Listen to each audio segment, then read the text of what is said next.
أعوذ بالله من الشيطان الرجيم. بسم الله الرحمن الرحيم. ألف لام ميم را. تلك آيات الكتاب والذي أنزل إليك من ربك الحق ولكن أكثر الناس لا يؤمنون. الله الذي رفع السماوات بغير عمد ترونها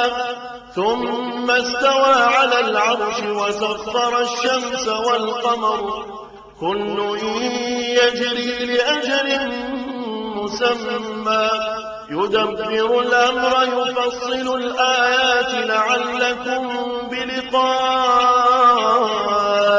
ربكم توقنون. وهو الذي مد الأرض وجعل فيها رواسي وأنهارا ومن كل الثمرات جعل فيها زوجين اثنين يغشي الليل النهار إن في ذلك لآيات لقوم يتفكرون. وفي الأرض قطع متجاورات وجنات من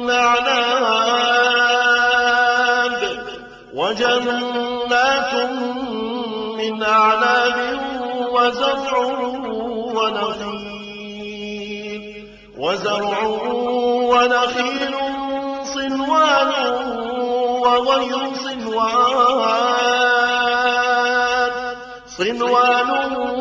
وغير صنوان يسقى بماء واحد ونفضل بعضها على بعض في الأكل إن في ذلك لآيات لقوم يعقلون. وإن تعجب فعجب قولهم أئذا كنا ترابا أئنا لفي خلق جديد. أولئك الذين كفروا بربهم وأولئك الأغلال في أعناقهم وأولئك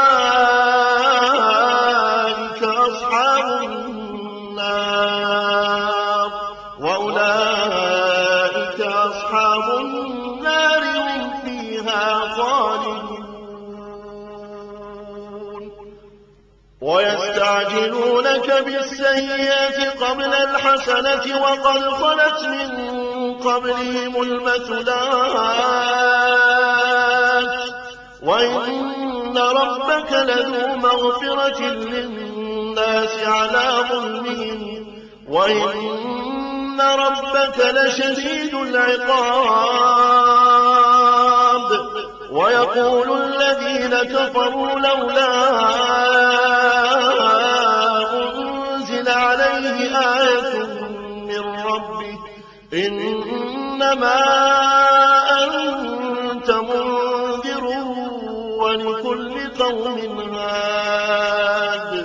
الله يعلم ما تحمل كل أنثى وما تغيض الأرحام وما تزداد وكل شيء عنده بمقدار. عالم الغيب والشهادة الكبير المتعال. سواء منكم من أسر القول ومن جهر به ومن هو مستخف بالليل وسارب بالنهار. له معقبات من بين يديه ومن خلفه يحفظونه من أمر الله. إن الله لا يغير ما بقوم حتى يغيروا ما بأنفسهم وإذا أراد الله بقوم سوءا فلا مرد له وما لهم من دونه من وال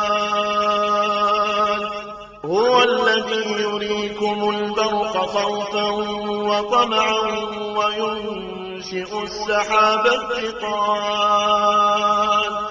ويسبح الرعد بحمده والملائكة من خيفته ويرسل الصواعق فيصيب بها من يشاء وهم يجادلون في الله وهو شديد المحال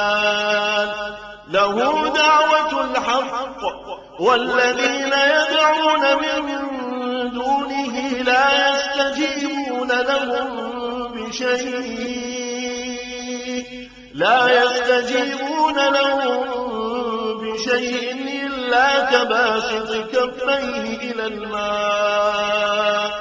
إلا كباسط كفيه إلى الماء ليبلغ فاه وما هو ببالغه وما دعاء الكافرين إلا في ضلال ولله يسجد من في السماوات والأرض طوعا وكرها وظلالهم بالغدو والآصال قل من رب السماوات والأرض قل الله قل أفاتخذتم من دونه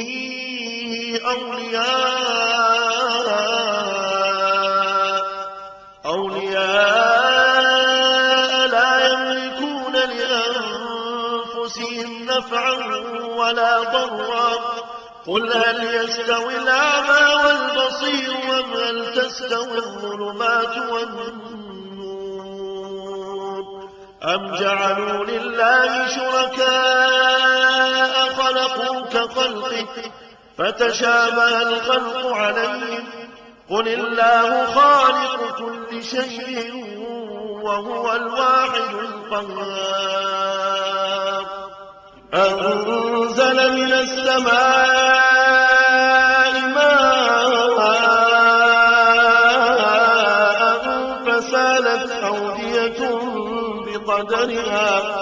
فسالت أودية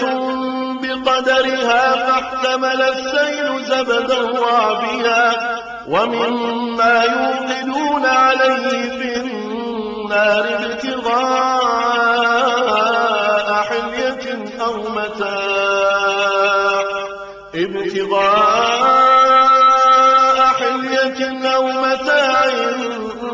زبد مثله كذلك يضرب الله الحق والباطل فأما الزبد فيذهب جفاء وأما ما ينفع الناس فيمكث في الأرض كذلك يضرب الله الأمثال للذين استجابوا لربهم الحسنى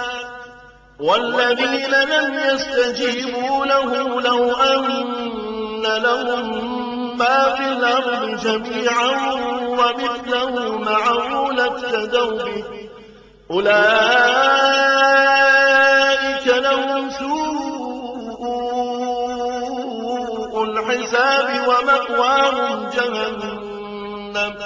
ومأواهم جهنم وبئس المهاد أفمن يعلم أن ما أنزل إليك من ربك الحق كمن هو أعمى إنما يتذكر أولو الألباب الذين يوفون بعهد الله ولا ينقضون الميثاق والذين يصلون ما أمر الله به أن يوصل ويخشون ربهم ويخافون سوء الحساب والذين صبروا ابتغاء وجه ربهم وأقاموا الصلاة وأنفقوا مما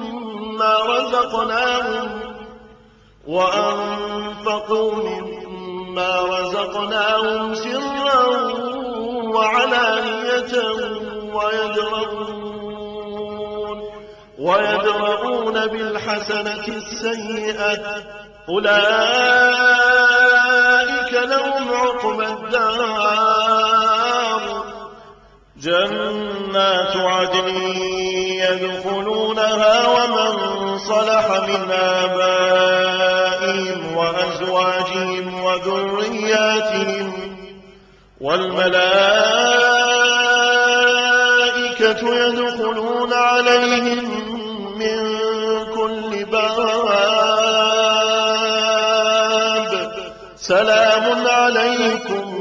سلام عليكم بما صبرتم فنعم عقبى الدار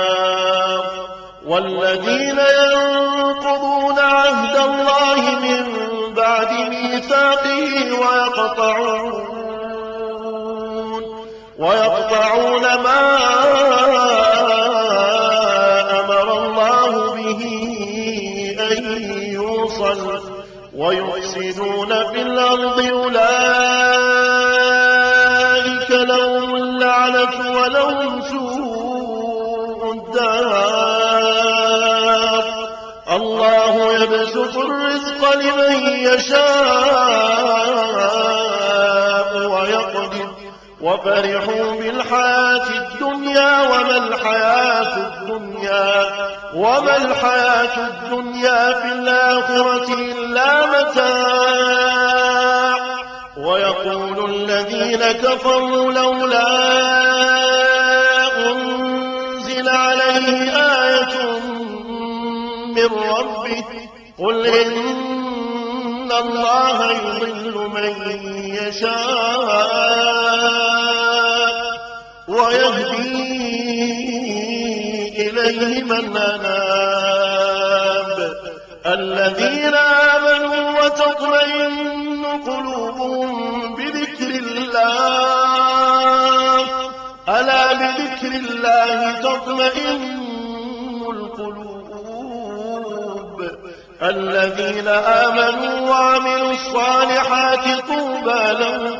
طوبى لهم وحسن مآب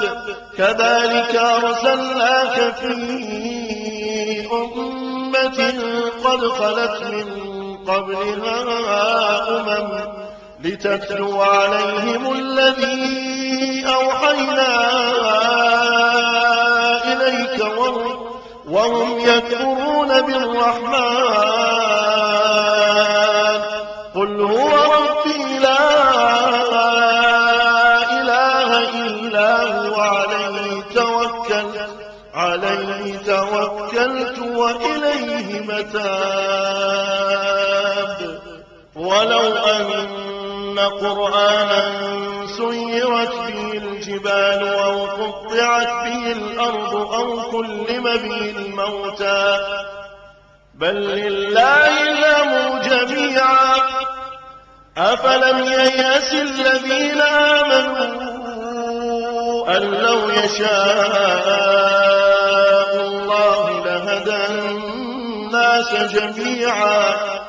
ولا يزال الذين كفروا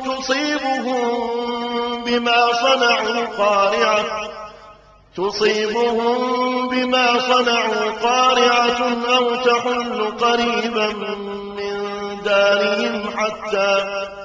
حتى يأتي وعد الله إن الله لا يخلف الميعاد